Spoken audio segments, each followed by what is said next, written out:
everyone, we from Group 3 will presenting about engineering application of derivative. First of all, let me ask you a question. What do you think if you heard derivative and engineering? Yes, surely what comes to your mind is that derivative is mathematics and engineering is something like machine, industrial, civil, or other things. But what if these two things are combined? So now let's talk about how derivatives are used in engineering. And before going to the main discussion, let me introduce our team. Along with me, Regita Ardiana Kirana Putri, and my team, Dimas Renjani, Hilda Anggelia, and Jan Sukdivari. Okay, now let's move on to the main topic. First, let's start with the definition. The derivative measure the immediate rate of change of a quantity. In simple terms, it tells us how fast something is changing at a specific point. Next, for the formula is shown here. F prime x equal limit h closer to 0, fx plus h minus fx over h. This formula calculates the slope of the tangent line to a curve at any given point. Now let's look at an example calculation. If we have fx equal minus x squared plus 2, we can find its derivative step by step using the limit definition. After simplification, we get f prime x equal minus 2x. This means that the slope changes depending on the value of x. Finally, here's an application in engineering. The stress-strain curve. Derivative help us understand how materials deform under stress. For example, the slope of the strain-stress curve represents the stiffness of a material, which is crucial in mechanical and civil engineering. We can see the points on the curve A until FA and A plus H until FA plus H. The line connecting them is called a second line. When we make H smaller, the second point moves closer to the first one. As H gets very close to 0, the second line turns into the tangent line. The slope of the tangent line is a derivative written as gradient tan equal limit H closer to 0, FA plus H minus FA over H. It tells us how fast the curve is changing at that exact point. Motion analysis using derivative. Now let's talk about motion analysis using derivative. We know that motion describes how position changes over time, and derivatives are what we use to express that change. There are three main formula we usually use. Position written as x or t. Velocity is the first derivative. That's v of t equals bx over bt, and acceleration is the second derivative. A log of t equal d square x over t square.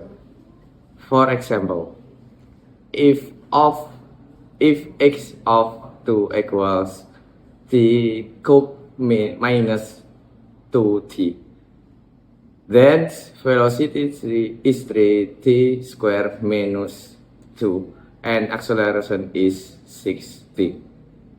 At time t equals 2, we get velocity equals 10 and acceleration equals 12. This example shows how velocity and acceleration change over time based and on the position function. In engineering motion analysis like this used in many fields, such as vehicle dynamic vibration system and even electrical circuits. The graph on the right shows the curve of x of t equals t cubed minus 2t. So we can see the motion change direction as time increases. So basically, this slide show how derivative help us describe movement from position to velocity to acceleration. So, optimization in engineering.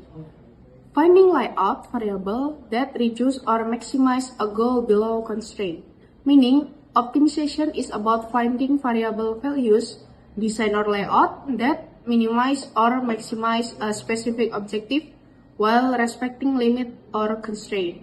Example, designing a bright that use the least material but remains strong enough. For the formula, f prime x equals to 0 for extrema, second derivative test is f double prime x greater than 0 minimal, less than 0 maximal. Meaning, in mathematics, to find an optimum point, the first derivative equals 0, possible maximum or minimum. The second derivative tell whether it's a minimum positive or maximum negative point.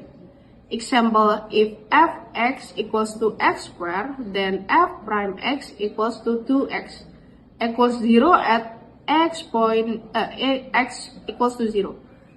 Since f prime x equals to 2 greater than 0, x equals to 0 is a minimum. Example calculation for cos cx equals to x squared minus 8x plus 15, c prime x equals to 2x minus 8 equals to 0 when x equals to 4. So c double prime 4 equals to 2 greater than 0 for local minimum. Meaning, this is a simple example showing how to find the minimum cost. At x equals to 4, the derivative is 0 and the second derivative is positive. Hence, it's local minimum. Practically, if you want to minimize the cost, choose x equals to 4. For application in engineering, to minimize material, maximize strength, topology optimization, meaning optimization is applied to reduce material usage, increase structural strength, perform topology optimization for shaping design for the best performance. The image below shows structure reshape for maximum strength with minimum weight. Next, we have related threads. Related threads describe how two or more quantities change together with respect to time. We usually use the chain rule to connect these rates of change. The basic formula is dy over dt equals dy over dx times dx over dt. For example, imagine water being poured into a cone. The volume of cone is 1/3 PR square height. Both the radius and the height change over time. So we can relate the height over dt and dv over dt.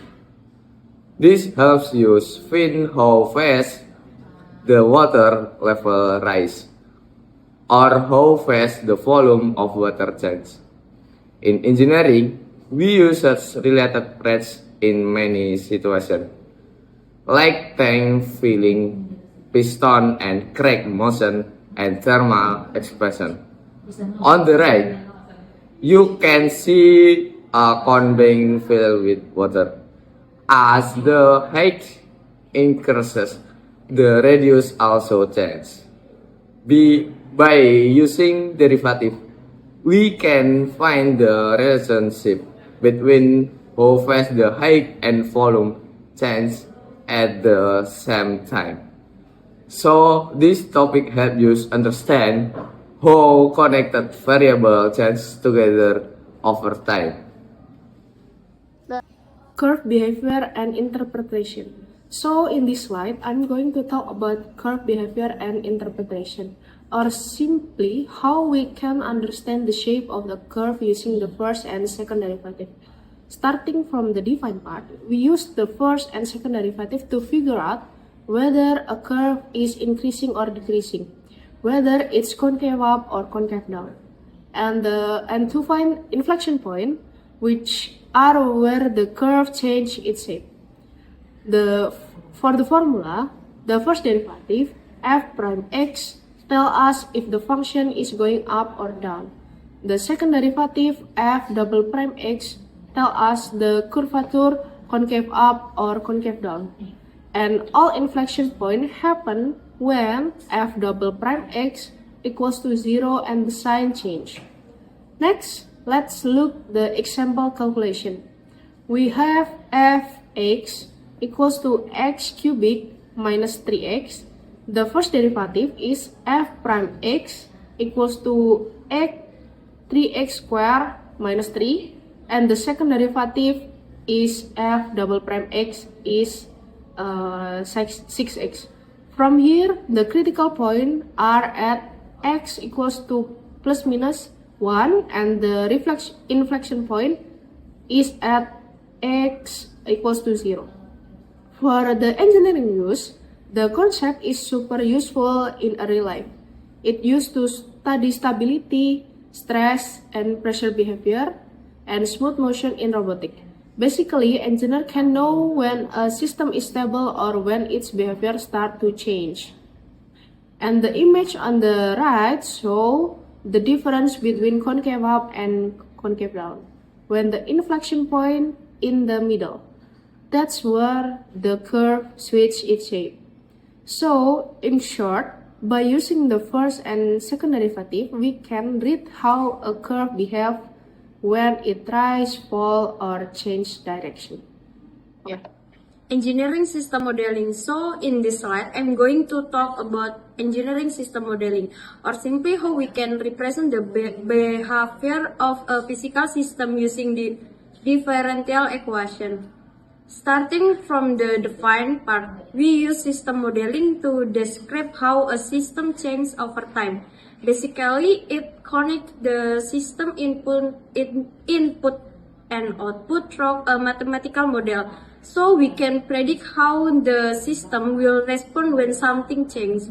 Then, from the formula, we usually use differential equation to express the relationship. For example, in mechanical system like a mass spring damper, we have m times the second derivative of x plus c times the first derivative of x plus k times x equal f of t, but have similar patterns. They describe how the system reacts to an input over time. Next, for the example calculation, let's say we have a simple RC circuit with R equal 4.7 kilo ohms, C equal 5T microfarad, and Vin equal 5 volt. The voltage response does not jump instantly, it slowly rises in an exponential curve until it reaches 5P. That curve shows the system transient behavior. Finally, from the engineering use, the kind of modeling is super useful in real engineering work. It helps you simulate systems before building them, design automatic control, and understand how fast or stable a system responds to change. So in short, engineering system modeling helps you predict how real systems behave using math before we even touch the hardware. Case study engineering application of calculus. So in this slide, I'm going to talk about how calculus is applied in different fields of engineering. Basically, calculus helps us describe and analyze how systems change using derivative and differential equation. Let's start with the transportation or automotive part. In this field, calculus is used to calculate braking distance and to tune suspension system. Engineers use differential equation to predict how a car reacts when braking or turning, making driving safer and smoother. Next, in civil engineering, calculus is used in beam deflection equation and stress strain analysis. It helps engineers know how much a structure bends or stretches under certain loads, which is really important for bridges and buildings. Then, in electrical engineering, we apply calculus to analyze circuit with capacitor and inductor. The relationship involve derivative, and we describe how current and voltage change over time. Moving on the industrial engineering, calculus help in optimizing production rate and understanding inventory dynamics. It's used to find the best operating point so factories can run efficiently and minimize waste. And finally, for aerospace engineering, we use calculus to model trajectory equation, aerodynamic stability, and force coefficient. Basically, it helps engineers control how aircraft move and stay stable during flight.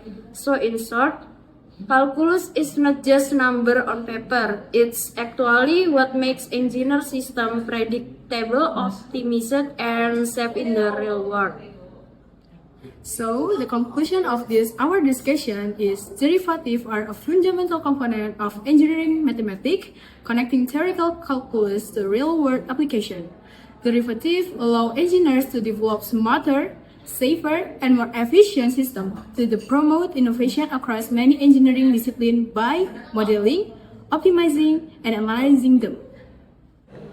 So, that's all for our presentation about calculus and its application.